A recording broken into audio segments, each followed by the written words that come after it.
Génesis, clase 6, audio 2. Muy bien, estamos en el capítulo 28 de Génesis y ahora vamos a ver la partida de Jacob. Finalmente él va a salir allí de Canaán y va a ir a Aram, como se lo indican sus padres, huyendo de la ira de Esaú, su hermano. Así que bueno, leemos a partir entonces del versículo 10.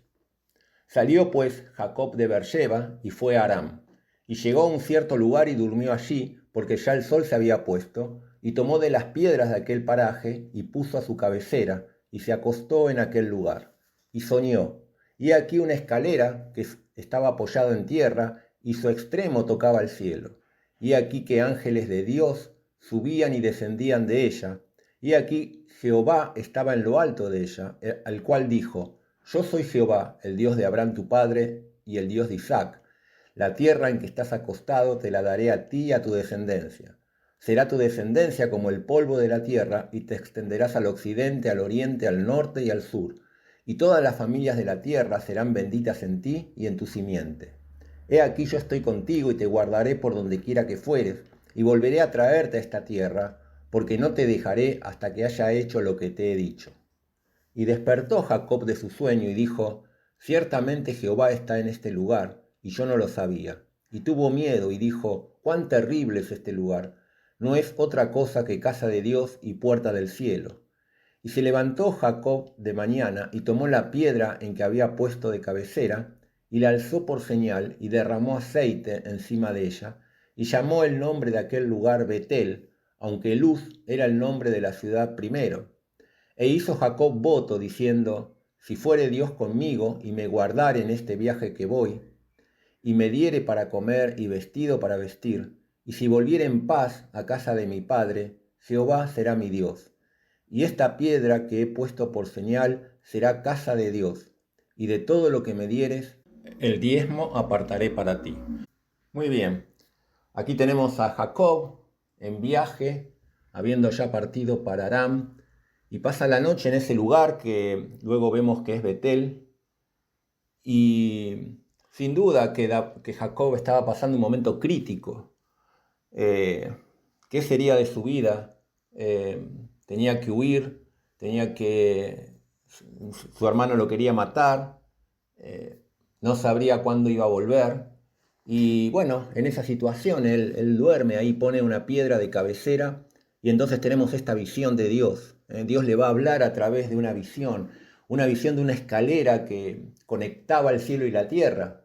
Describe ahí la palabra de Dios, y que ángeles estaban ahí subiendo y bajando de la tierra, y que Dios estaba allí en el extremo superior de esa escalera y le iba a hablar desde allí. Ahora, ¿qué significaba esta visión? ¿Qué quería decir Dios con esto? ¿No? Una escalera que comunica el cielo y la tierra, ángeles que suben y descienden. Bueno, lo que podemos entender es que Dios le estaba mostrando a Jacob que entre el cielo y la tierra, entre Dios y él, entre Dios y este mundo, hay una comunicación permanente, que Dios estaba allí al control, que no es que Dios estaba en un lugar muy lejos, Él estaba allí en el cielo, pero había continuamente mensajes que del cielo iban a la tierra, y Dios también recibía las oraciones, los mensajes que los ángeles subían también al cielo. Era una forma de mostrarle a Jacob que Dios estaba en el control de todo, que Él estaba allí presente, que desde el cielo había una conexión permanente con la tierra, ¿no? Y por si algo le quedaba dudas a Jacob, Dios es el que le va a hablar desde allí, desde el cielo, y Él va a reiterar el pacto. Ahora lo va a hacer por primera vez con Jacob, que habló varias veces a Abraham, que habló a Isaac. Abraham lo había bendecido finalmente, diciéndole que el Dios de él también lo iba a bendecir a Jacob, pero ahora por primera vez Dios va a ratificar su pacto con Jacob. No va a decir lo que ya hemos leído, que le dijo a Abraham y que también le dijo a Isaac: Yo soy Jehová, soy el Dios de Abraham tu padre, el Dios de Isaac. La tierra en que estás acostado te la daré a ti y a tu descendencia. Será tu descendencia como el polvo de la tierra, te extenderás al occidente, al oriente, al norte, al sur.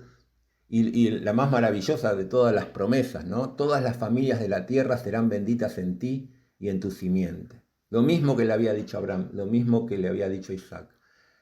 Pero por sobre todo, viendo la situación de Jacob, Dios le agrega esto: he aquí yo estoy contigo y te guardaré por donde quiere que fueres, y volveré a traerte a esta tierra, porque no te dejaré hasta que haya hecho todo lo que he dicho.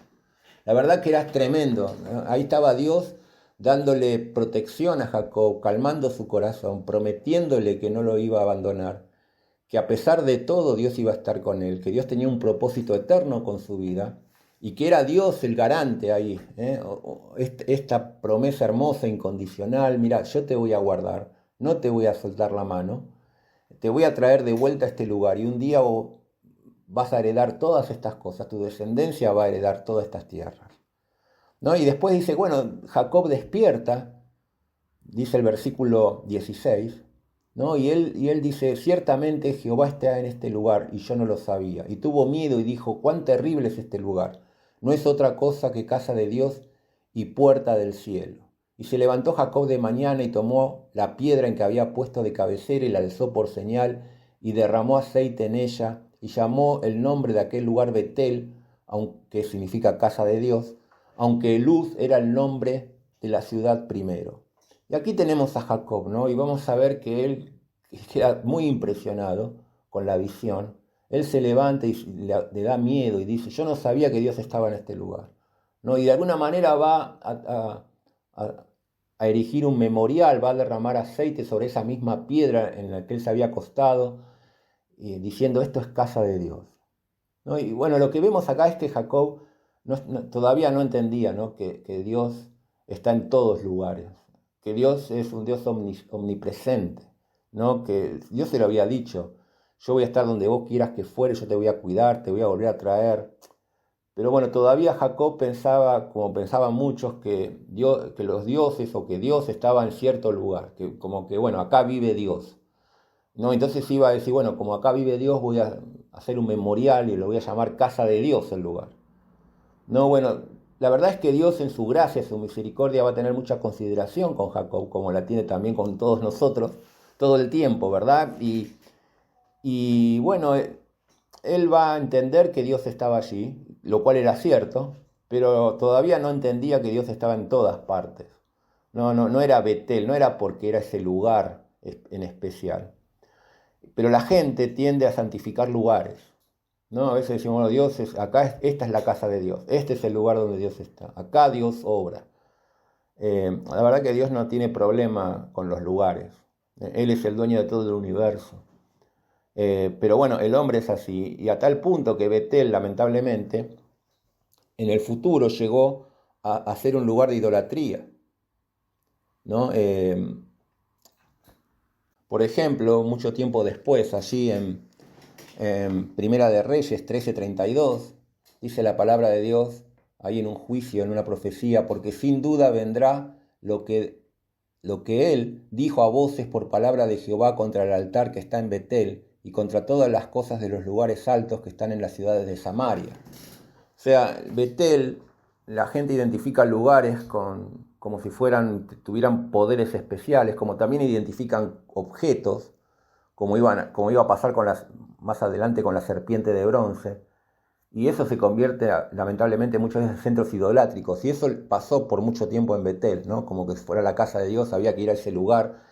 Ese lugar era como mágico y ahí hay poder, ¿no? Pero la verdad es que Dios está en todos lados. Él no necesita que santifiquemos lugares, ¿no? Entonces ahí Jacob va a hacer esa señal, va a dejar ese memorial, va a llamar esa ciudad que se llamaba Luz, la va a llamar Betel, ¿no? Ese lugar, que se llamaba Luz, lo va a llamar Betel, que significa casa de Dios. Versículo 20 dice: e hizo Jacob voto diciendo: si fuere Dios conmigo y me guardare en este viaje en que voy, y me diere pan para comer y vestido para vestir, y si volviere en paz a casa de mi padre, Jehová será mi Dios, y de esta piedra que he puesto por señal será casa de Dios, y de todo lo que me dieres, el diezmo daré a ti. Muy bien, y en este voto que hace Jacob, bueno, vemos su naturaleza pleno, ¿no? ¿Qué necesidad tenía de decir esto Jacob a Dios? Dios le acababa de prometer cosas maravillosas, su cuidado, que lo iba a volver a traer, que no lo iba a dejar. que iba a ser una bendición para todo el mundo, que su descendencia iba a poseer toda la tierra.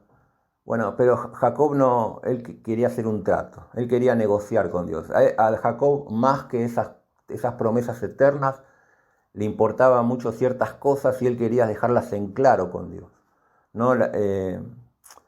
Vemos allí, dice, bueno, si Dios va a ir conmigo, dice, si me vas a guardar de este viaje, si me vas a dar de comer, si me vas a vestir, ¿no? Muy concreto es Jacob en el trato que él quiere establecer. Él quiere hacer un trato con Dios. Y si volviera en paz a la casa de mi padre, entonces, dice, Jehová será mi Dios, ¿no? Y de todo lo que me dieres, el diezmo apartaré para ti, ¿no? Y por las dudas le ofrecía plata a Dios, ¿no? Ahí quería hacer un trato Jacob con Dios. Ahora, es notable el contraste, ¿no? entre lo que Dios le dice y el voto o el trato que Jacob le propone a Dios.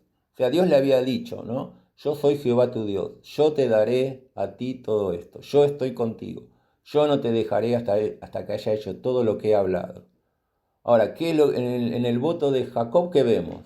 Jacob dice, si Dios estuviera conmigo, si Dios me guardara, si en este camino que voy, si me diera pan y vestido, y que yo vuelva a la casa de mi padre, ¿no? Ahí está, estableciendo y poniendo un precio a lo que Jacob quería, no creyendo quizás en todo lo que Dios estaba diciendo. No hubiera sido mejor, sin duda, que Jacob le hubiera dicho algo así, ¿no? Debido a todo lo que me prometiste, que vas a estar conmigo, que me guardarás, que me vas a cuidar, que me vas a traer de vuelta, yo voy a ser tuyo, Señor, voy a ser completamente tuyo, ¿no? Pero sin embargo Dios en su gracia, en su misericordia no le va a decir nada. Dios va a tomarse su tiempo, como lo hace muchas veces en nuestras propias vidas, ¿no? Dios se va a tomar su tiempo para formar el corazón y el carácter de Jacob. No, hay un versículo hermoso en la Biblia que dice, callará de amor, ¿no? A veces Dios nos ama tanto que nos tiene mucha paciencia, y él a veces tolera ciertas cosas, ¿no? Porque Dios tiene un plan a más largo plazo, ¿no? Como dice Filipenses, el que comenzó en vosotros la buena obra, la perfeccionará hasta el día de Cristo. Y también lo dice acá el Señor, no te dejaré hasta que haya hecho todo lo que te he dicho. Dios iba a tomarse su tiempo, Dios iba a formar, ¿no? Ahí tenemos a Jacob en su forma de ser, ¿no? Queriendo establecer una relación con Dios. Pero bueno, Dios, Él lo va a hacer a su manera, ¿no? Y va a tener paciencia y va a estar obrando.